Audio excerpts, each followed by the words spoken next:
civilians in a brutal raid in the city of Sweida today. According to the Syrian Observatory for Human Rights, troops from the Defense and Interior Ministries stormed a guest house belonging to the Radwan family and carried out field executions. Unverified video circulating online shows bloodied bodies in civilian clothing lying inside the room. Furniture was shattered and photos of Druze dignitaries were scattered on the floor.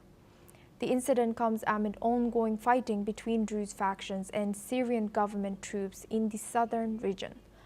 Rights groups are calling for an independent investigation as tensions in Sweida continue to escalate.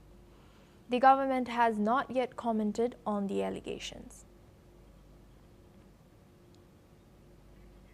Now we're joined by Professor Veselin Popovsky. He's a professor at Vice Dean at Jindal Global Law School, joining us live from Bulgaria. Thank you, Professor, for joining us today. Good to see you. What is this historical and political context of the relationship between Druze community and Syrian government and now with Israel? Yes, we see unfortunately some escalating conflict on the border of Israel and Syria.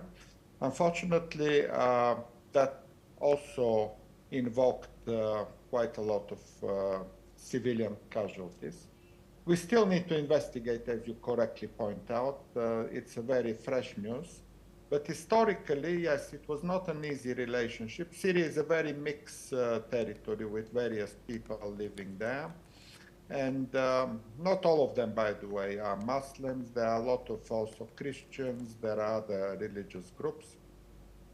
And historically, those tensions were very much political inside Syria. By the way, the same applied to Lebanon as well. Lebanon is another mix of various religions, ethnicities, and generally because this part of the world has been colonized for a long time by the British and French, and because the late governments were often authoritarian and dictatorial, not much respect has been paid to the rights of the minorities, to respect of religious freedoms.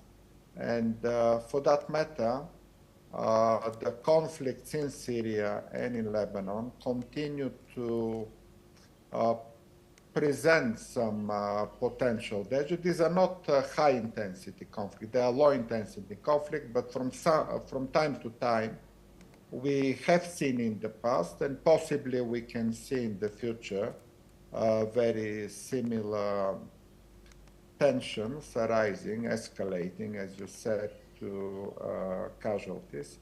And in my opinion, Israel should not exploit that and should possibly restrain itself to self-defensive operations rather than to have incursion into territories across the border, because that doesn't really bring much of a solution and peace.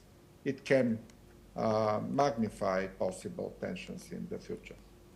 Yes, indeed. And building on that, now looking at Syrian government's role here, what role do the Syrian Interior and Defense Ministries and the government play in this domestic military operations, as well as what is their reported involvement in these raids? Well, that's a good question, because Syrian government is also a recent undertaking. As we know, Syria has been ruled by Assad family for a very long time, Hafez Assad and then Bashar al-Assad. So the government is trying to pacify, and in fact they declared that they are happy to negotiate, they are happy to talk to various groups in Syria somehow to ensure that the conflict doesn't escalate.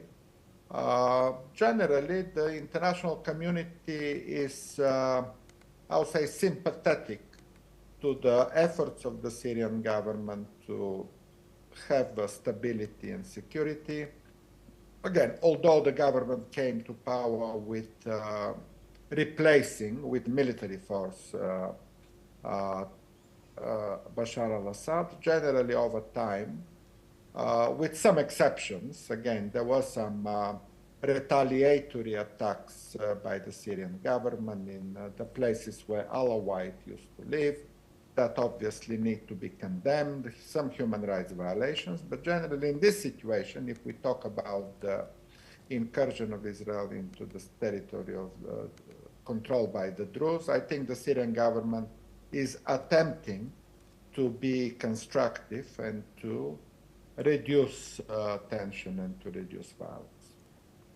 Thank you very much for sharing that insight, Professor. Please stay with us as we stay on this topic.